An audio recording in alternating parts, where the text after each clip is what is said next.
उसने आसमान की तरफ निगाह उठाई और अपने रब से दुआ की, ऐ दुनिया के मालिक, तू ही सबको रोजी देने वाला है। मैं आज फिर तेरी रजा की तलाश में निकल रहा हूँ। मेरे कदमों को वह ताकत दे कि मैं कभी भी उस रोजी की तरफ न बढ़ूं जिसमें कोई शक या शुबहा हो। मेरे दिल को इतना मजबूत कर कि मैं हराम की चमक दमक को ठुकरा सकूं। फरीद की उम्र सिर्फ 22 साल थी और उसके चेहरे पर सादगी और एक अजीब सी नूरानियत। वह गरीब था, उसकी हालत उसके पुराने और सादे कपड़ों से पता चलती थी, मगर उसका ईमान बहुत पक्का था। उस सुबह वह शहर के सबसे बड़े बाजार की तरफ चला, जो अपनी रौनक और व्यापार की वजह से मशहूर था। जैसे ही वह बाजार में पहुंचा, चारों तरफ से शोर सुनाई देने लगा। कई चीजों की कीमत पर झगड़ा हो रहा था, कहीं रेशमी कपड़ों की तारीफ की जा रही थी और कहीं सौदागर अपनी चीजें बेचने के लिए आवाजें लगा रहे थे। फरीद सबसे पहले शेख कासिम की दुकान पर गया। शेख कासिम शहर के सबसे बड़े अनाज के व्यापारी थे। वह एक मोटे ताजे आदमी थे जिनकी बढ़ती हुई तोन उनकी दौलत की कहानी बताती थी। उन्होंने फरीद को देखते ही बैठने के लिए कुर्सी दी और गर्मजोशी से खुशामदीद किया। फिर शेख कासिम ने कहा, फरीद, मैंने तुम्हारे बारे में बहुत सुना है। तुम्हारी ईमानदारी इस शहर के लिए एक अनमोल खजाना है। मुझे एक मुंशी की जरूरत है जो मेरे बड़े बड़े गोदामों का हिसाब किताब देखे। मैं तुम्हें तुम्हारी काबिलियत से ज्यादा तनख्वाह दूंगा। क्या तुम ये काम करोगे? फरीद ने शेख कासिम को शुक्रगुजार नजरों से देखा। ये उसकी रोजी का अच्छा मौका था और वह भी इतने बड़े आदमी के पास। शेख साहब, आपकी मेहरबानी का बहुत बहुत शुक्रिया। मैं पूरी लगन और ईमानदारी से यह काम करूंगा, लेकिन क्या आप मुझे काम का तरीका समझा सकते हैं? शेख कासिम थोड़ा करीब आए और धीरे से बोले, देखो बेटे, जमाना बदल गया है। हम पूरे शहर को अनाज देते हैं, इसलिए कभी कभी ग्राहकों को खुश रखने के लिए हमें छोटे मोटे हेर फेर करने पड़ते हैं। मिसाल के तौर पर, जब कोई गरीब किसान अपना अनाज बेचने आता है और तराजू में वजन थोड़ा कम होता है, तो तुम हिसाब में उसे थोड़ा ज्यादा लिख देना, ताकि वह हमेशा हमारा वफादार रहे। और जब कोई अमीर नावाकिफ ग्राहक खरीदने आए तो जानबूझकर तराजू में थोड़ी सी कमी कर देना। ये कारोबार के हुनर हैं जिनसे मुनाफा बढ़ जाता है। फरीद का चेहरा एक पल में उदास हो गया। उसके जिस्म में ठंडी हवा सी दौड़ गई। वह समझ गया कि शेख कासिम उसे हराम की कमाई का रास्ता दिखा रहे हैं। किसान के साथ धोखा और ग्राहक का हक मारना, यही शेख कासिम का तरीका था। फरीद ने बहुत अदब से कहा, शेख साहब, मैं आपकी पेशकश की कदर करता हूँ, मगर मैं ऐसी रोजी नहीं ले सकता जिसकी बुनियाद किसी के हक को मारने पर हो। मैं तराजू में बेईमानी से हासिल की गई दौलत को अपने घर नहीं ले जा सकता, भले ही मुझे भूखा रहना पड़े। अगर आप मुझसे सिर्फ सच्चे और ईमानदार हिसाब किताब का काम लेंगे तो मैं अभी से काम पर हाजिर हूँ। शेख कासिम ने नाराजगी से अपनी आंखें सिकोड़ ली और कहा, फरीद, तुम्हारे यह वसूल तुम्हें हमेशा गरीब ही रखेंगे। यह बाजार इसी तरह चलता है जवान। फरीद ने बड़े इज्जत से उन्हें सलाम किया और कहा, अगर मेरी ईमानदारी मुझे गरीब रखती है तो मैं अपनी गरीबी को आपकी इस झूठी खुशहाली से बेहतर समझता हूँ। फरीद ने वह दुकान छोड़ दी जिसने उसकी सारी परेशानियां दूर कर देनी थी। वह फिर से बाजार की गलियों में भटकने लगा। उसके कदम थक चुके थे और पेट में भूख थी, मगर उसका दिल फख्र से भरा हुआ था। उसने हराम की लालच को ठुकराकर अपने खुदा की मर्जी को चुना था। उसकी यह तलाश अभी खत्म नहीं हुई थी। उसे अभी भी एक ऐसा दरवाजा ढूंढना था जो हलाल रोजी की रोशनी से भरा हो। शेख कासिम की दुकान छोड़ने के बाद फरीद के दिल में तन्हाई और उम्मीद का एक अजीब सा मेल था। एक तरफ उसने हराम की दौलत को ठुकराया था, दूसरी तरफ उसे अभी भी रोजगार की तलाश थी। वह बाजार के उस हिस्से की तरफ बढ़ा जहाँ कीमती चीजें जैसे जेवर, रेशम और इत्र बिकते थे। यह हिस्सा शहर के सबसे मालदार और शोहरत याफ्ता लोगों का था। यहीं पर शहर के मशहूर जौहरी और बड़े व्यापारी सेठ हिम्मत राय की बहुत आलीशान दुकान थी। सेठ हिम्मत राय सिर्फ अपनी दौलत के लिए नहीं, बल्कि अपनी मीठी जुबान और अपने होशियार तरीका एकार के लिए जाने जाते थे। फरीद को उनकी दुकान के अंदर बुलाया गया। अंदर का नजारा किसी खजाने से कम न था। हर तरफ चमकते हीरे, मोती और सोने चांदी के जेवर रखे थे जो ग्राहकों की आंखें चकाचौंध कर रहे थे। सेठ हिम्मत राय ने फरीद का इज्जत से इस्तकबाल किया। वह जानते थे कि यह जवान सिर्फ काबिल नहीं बल्कि बहुत ईमानदार भी है। उन्होंने कहा, ऐ नौजवान, तुम्हारा ईमान और तुम्हारी समझदारी इस बाजार की भीड़ में एक रोशनी है। सेठ हिम्मत राय ने एक हीरे की अंगूठी को कपड़े से पोंछते हुए कहा, मुझे एक ऐसे आदमी की जरूरत है जो मेरे खास ग्राहकों से बातचीत करे और मेरी कीमती चीजों की देखभाल करे। यह एक बहुत बड़ी जिम्मेदारी है, इसीलिए मैं तुम्हें शाही तनख्वाह दूंगा, इतनी कि तुम जल्द ही अपने लिए एक अच्छा मकान बना लोगे। फरीद के दिल में फिर से एक उम्मीद जगी। अगर सेठ हिम्मत राय सच्चाई से कारोबार करते हैं तो यह उसकी मंजिल हो सकती थी। सेठ साहब, फरीद ने अदब से कहा, मैं आपकी मेहरबानी का शुक्रगुजार हूँ, मगर मैं जानना चाहता हूँ कि मेरी जिम्मेदारी क्या होगी। आप किस तरीके से व्यापार करते हैं? सेठ ने मुस्कुराकर जवाब दिया। उनकी मुस्कुराहट में एक भेद छुपा था। देखो जवान, दौलत के इस खेल में थोड़ा हुनर जरूरी है। जब कोई अमीर और जिसे ज्यादा इल्म न हो ऐसा ग्राहक कोई हीरा खरीदने आए तो तुम्हें उसकी असल कीमत से 2 गुना ज्यादा बतानी है। जब वह मोल भाव करे तो तुम्हें सख्ती दिखानी है ताकि उसे यकीन हो जाए कि यह चीज सचमुच बहुत नायाब है। आखिर में तुम उसे असल से 1.5 गुना ज्यादा पर बेच देना। उसे लगेगा कि उसने अच्छा सौदा कर लिया और हमारा भी फायदा होगा। उन्होंने अपनी आवाज और भी धीमी करते हुए कहा, और एक बात, कुछ पत्थरों की कीमत बाजार में कम है, मगर उनकी बनावट और चमक बहुत अच्छी होती है। तुम्हें खरीदार को यह यकीन दिलाना है कि वह खालिस और बहुत कीमती पत्थर है, भले ही उसकी हकीकत कुछ और हो। ये कारोबार का हुनर है फरीद, ये धोखा नहीं है। हम सिर्फ अपनी चीज की कदर बढ़ा रहे हैं। फरीद को बहुत तकलीफ हुई। ये तो साफ साफ झूठ और फरेब था। झूठी कीमत, झूठी तारीफ और ग्राहक को गुमराह करना। ये दौलत चाहे कितने भी सोने से सजी हो, इसकी बुनियाद तो नाहक थी।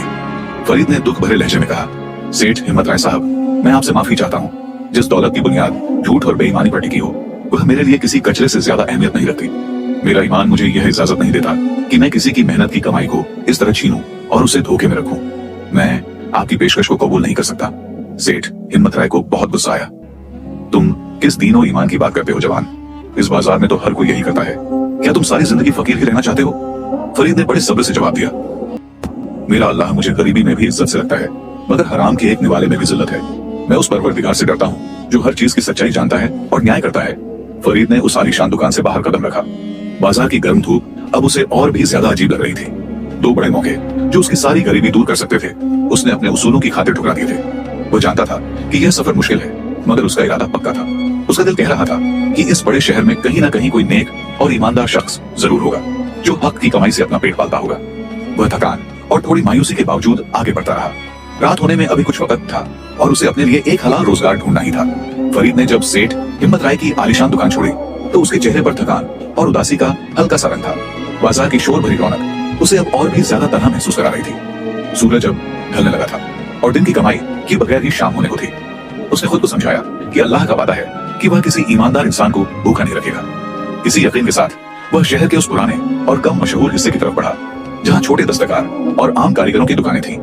चलते चलते वह एक पुराने कारखाने के पास पहुंचा जहाँ चमड़े का काम होता था। यहाँ चमड़े की गंध बहुत तेज थी और काम करने वालों के चेहरे पर मेहनत की थकन साफ दिखाई देती थी। कारखाने का मालिक उस्ताद असलम एक बूढ़ा आदमी था जिसके हाथ चमड़ा काटते काटते सख्त हो गए थे। उस्ताद असलम की पहचान उनकी सीधी बात और खुले दिल की शख्सियत थी। फरीद ने उस्ताद असलम को अदब से सलाम किया और अपनी काबिलियत बताई कि वह हिसाब किताब में अच्छा है और किसी भी काम को लगन से सीख सकता है। उस्ताद असलम ने फरीद को ऊपर से नीचे तक देखा। उन्हें फरीद की साफ और मासूम शक्ल पसंद आई। जवान, उस्ताद असलम ने अपनी भारी आवाज में कहा, तुम अच्छे पढ़े लिखे मालूम होते हो। तुम्हारा काम बड़े दफ्तरों में होना चाहिए, न कि इस कारखाने की धूल में। वैसे मेरे यहाँ चमड़े के माल को बाजार तक ले जाने और ग्राहकों से उधार वसूल करने का काम है। काम मुश्किल है और तनख्वाह भी बहुत कम। यहाँ ज्यादा दौलत नहीं है, सिर्फ मेहनत और ईमानदारी है। फरीद को पहली बार यह सुनकर सुकून मिला कि यहाँ काम की बुनियाद सच्चाई पर है। उसने फौरन हामी भर दी। उस्ताद जी, मुझे तनख्वाह की परवाह नहीं है। मुझे बस एक ऐसा काम चाहिए जिसमें मेरे ज़मीर को शर्मिंदा न होना पड़े। मैं आपकी हर जिम्मेदारी को पूरी ताकत से निभाऊंगा। उस्ताद असलम मुस्कुराए। ठीक है, तो आज से तुम मेरे कारिंदे हो। तुम्हारा पहला काम है कि बाजार के एक मशहूर दुकानदार साहिबदीन से 3 महीने पहले का उधार वसूल करके लाओ। वह बड़े मुश्किल ग्राहक हैं, लेकिन अगर तुम यह काम सफाई से कर लो तो मैं तुम्हें काबिल समझूंगा। फरीद ने अगले दिन सुबह अपना काम शुरू किया। उसने चमड़े का सामान एक मजबूत गाड़ी पर लादा और शहर के बीचों बीच साहिबदीन की दुकान पर पहुंचा। साहिबदीन एक बहुत ही मकरूर और कंजूस आदमी था। फरीद ने उन्हें अदब से उस्ताद असलम का लिखा हुआ हिसाब दिया और गुजारिश अनुरोध की कि वह पिछली उधार की रकम अदा कर दे।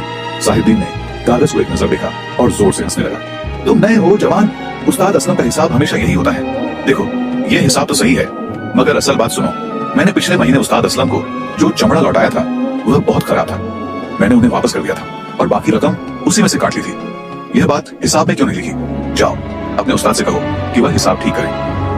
फरीद को यकीन था कि उस्ताद असलम कभी झूठ नहीं बोल सकते, लेकिन वह जानता था कि इस बात को साबित करना बहुत मुश्किल होगा। यह साहिबदीन का पुराना तरीका था। जब रकम देने का वक्त आता तो वह कोई न कोई झूठ या बहाना बना देता था। फरीद ने बहुत सब्र से कहा, साहिबदीन साहब, उस्ताद असलम बहुत नेक आदमी है। मुझे यकीन है कि उन्होंने आपको कोई खराब माल नहीं दिया होगा। अगर आपने माल वापस किया होता तो वह हिसाब में जरूर लिखा जाता। साहिबदीन ने गुस्से से उसे घूर कर देखा। बदतमीज, तुम मुझे झूठा कह रहे हो? जाओ यहाँ से। अगर मुझे रकम देनी होती तो मैं तुम्हें क्यों जवाब देता? यह रकम अदा नहीं की जाएगी। अपने उस्ताद को मेरा यह जवाब पहुंचा देना। फरीद उस दिन बिना रकम लिए वापस आ गया। वह बहुत मायूस था। यह रोजी कमाने का रास्ता कितना कठिन था, जहाँ हर मोड़ पर बेईमानी और झूठ का मुकाबला करना पड़ रहा था। उसने 2 बड़े मौके ठुकराए और अब एक छोटे काम में भी उसे धोखे का सामना करना पड़ा था। जब उसने उस्ताद असलम को पूरी बात बताई तो उस्ताद ने एक गहरी सांस ली और कहा, मुझे मालूम था फरीद, वह हर बार यही करता है, इसलिए कोई उसके पास पैसे लेने नहीं जाता। तुम कोशिश करते रहो। अगर तुम मेहनत और सच्चाई से लगे रहे तो अल्लाह तुम्हें जरूर कोई ना कोई रास्ता दिखाएगा। फरीद ने उसी दिन यह फैसला कर लिया कि वह मायूसी को अपने करीब नहीं आने देगा। उसने तय किया कि वह शहर में किसी भी काम को करने से पहले अच्छी तरह तहकीक करेगा, ताकि उसे पता चले कि काम पाक और हलाल है या नहीं। साहिब दीन से मायूस होकर लौटने के बाद फरीद ने उस्ताद असलम से इजाजत ली कि वह कुछ वक्त के लिए बाजार में गश्त करना चाहता है, ताकि वह कारोबार के हालात को और अच्छी तरह समझ सके। उस्ताद असलम ने मुस्कुराकर कहा, जाओ बेटे, अल्लाह तुम्हें नेक राह दिखाए। सच्चा इंसान जहां भी जाएगा सच्चाई की रोशनी वहां जरूर पहुंचेगी। फरीद ने दिल में यह दुआ पढ़ी और निकल पड़ा। शहर का हर कोना अब उसे एक किताब की तरह लग रहा था, जिसमें हर पन्ना लालच और खुदगर्जी की कहानी सुना रहा था। हर दुकानदार जल्द अमीर बनने की दौड़ में था। कोई तोल में धोखा देता, कोई माल में मिलावट करता, कोई कीमत बढ़ा देता। फरीद के दिल को यह सब देखकर दर्द हुआ। उसने सोचा, क्या इस शहर में कोई ऐसा भी है जो सच्चाई से कारोबार करता हो? क्या हलाल रोजी की राह इतनी मुश्किल है? कई दिन इसी तलाश में गुजर गए। हर सुबह वह अपने रब के नाम से उठता, नए इरादे के साथ निकलता और शाम को थका मांदा लेकिन ईमान की ताकत के साथ लौटता। कभी कभी उसे बहुत मायूसी होती, मगर हर बार उसके दिल में एक सुकून भरी आवाज उठती, जो अल्लाह पर भरोसा रखता है उसके लिए वो खुद रास्ता बना देता है। एक शाम जब सूरज शहर की दीवारों के पीछे डूब रहा था, फरीद बाजार से दूर एक पुराने बाग के पास पहुंचा। बाग के दरवाजे पर टेढ़े मेढ़े अक्षरों में लिखा था, खिदमत एक खल्क और ईमानदार बागबान की जगह। ये शब्द जैसे सीधे उसके दिल में उतर गए। वह बाग में दाखिल हुआ। वहां मिट्टी की खुशबू, हवा की ठंडक और मेहनत की ताजगी थी। एक बुजुर्ग आदमी सफेद दाढ़ी और सादे कपड़ों में पौधों को पानी दे रहा था। उनका नाम था खादिम हुसैन, जिन्हें शहर में लोग प्यार से बागीचा वाले बाबा कहते थे। उनके हाथ मेहनत से सख्त थे, मगर चेहरे पर नूर और आंखों में सुकून था। फरीद ने उन्हें अदब से सलाम किया और थोड़ी देर उनकी खामोश मेहनत को देखता रहा। फिर उसने हिम्मत करके अपनी पूरी कहानी उन्हें सुना दी। कैसे उसने 2 बड़े मौके छोड़े, झूठ से इनकार किया और अब हलाल रोजी की तलाश में भटक रहा है। खादिम हुसैन ने बड़ी गौर से उसकी बात सुनी, फिर मुस्कुराते हुए बोले, जवान, तुम्हारा ईमान इस जमाने में बड़ी नेमत है। मुझे अपने बाग के लिए ऐसे ही किसी इंसान की तलाश थी। अगर तुम चाहो तो मेरे साथ काम कर सकते हो। उन्होंने समझाया, काम आसान नहीं है। सुबह सवेरे सब्जियां तोड़नी होंगी, उन्हें साफ करना होगा, वजन तौलना होगा और फिर शहर की मंडियों में बेचना होगा। लेकिन याद रखना, एक दाना भी कम नहीं होना चाहिए। अगर ज्यादा चला जाए तो कोई बात नहीं, पर कम कभी नहीं। और किसी से उसकी कीमत से ज्यादा मत लेना, चाहे वो खुशी से ज्यादा देना चाहे। फरीद के चेहरे पर रोशनी सी फैल गई। वह बोला, उस्ताद, यही तो मैं ढूंढ रहा था, ऐसा काम जिसमें झूठ ना हो, धोखा ना हो, सिर्फ सच्चाई और मेहनत हो। जाने से पहले खादिम हुसैन ने एक गहरी बात कही, जवान, अगर कोई तुझे रिश्वत दे या कहे कि सब्जी में पानी मिलाकर वजन बढ़ा दे, जैसा और लोग करते हैं, तो तू क्या करेगा? सोच ले, मेरी तनख्वाह बहुत कम है और तेरी गरीबी बड़ी। फरीद ने बिना झिझके जवाब दिया, उस्ताद, मेरे लिए सारी दौलत से बढ़कर मेरा ईमान है। अगर मुझे सारी जिंदगी भी गरीब रहना पड़े तो भी मैं अपनी रोजी को नापाक नहीं करूंगा। पानी से सब्जी को गीला करना या किसी को धोखा देना मेरे लिए हराम है। खादिम हुसैन की आंखों में चमक आ गई। उन्होंने फरीद को गले लगा लिया। शाबाश मेरे बेटे, यही सच्ची दौलत है। अब कल सुबह बाग में हाजिर होना। अल्लाह ने तुझे मेरे पास एक अमानत के तौर पर भेजा है। अगली सुबह फरीद बाग में सबसे पहले पहुंचा। हर तरफ ओस की नमी थी और मिट्टी की खुशबू हवा में घुली थी। फरीद ने पूरे जोश के साथ काम शुरू किया। पौधे से सब्जियां तोड़ी, उन्हें साफ किया और तराजू पर सही वजन किया। खादिम हुसैन ने बार बार कहा, सुई हमेशा झुकी रहनी चाहिए, यानी ग्राहक को हमेशा थोड़ा ज्यादा मिले। फरीद ने उस उसूल को अपने दिल में उतार लिया। वह रोज सब्जियां लेकर मंडी जाता, मुस्कुराकर बेचता और हमेशा सच्चा वजन देता। धीरे धीरे लोग उसकी ईमानदारी को पहचानने लगे। जहां दूसरे व्यापारी मिलावट करते, वहां फरीद की सब्जियां हमेशा ताजा और भरोसेमंद होती। एक दिन एक ग्राहक ने पूछा, जवान, जब सारे लोग वजन कम करते हैं तो तुम हमेशा ज्यादा क्यों देते हो? क्या तुम्हें नुकसान नहीं होता? फरीद मुस्कुराया, जनाब, दुनियावी मुनाफा शायद कम हो, मगर मेरे रब की बरकत कभी कम नहीं होती। यह मेरे और मेरे अल्लाह के बीच का सौदा है। मैं अपनी रोजी को पाक रखना चाहता हूँ। 4 साल इसी तरह गुजर गए। फरीद ने कभी शिकायत नहीं की, कभी झूठ नहीं बोला और कभी किसी का हक नहीं मारा। उसकी मेहनत और सच्चाई की मिसाल अब पूरे शहर में दी जाने लगी। एक शाम जब सूरज बाग के पेड़ों के पीछे छिप रहा था, खादिम हुसैन ने उसे अपने पास बुलाया।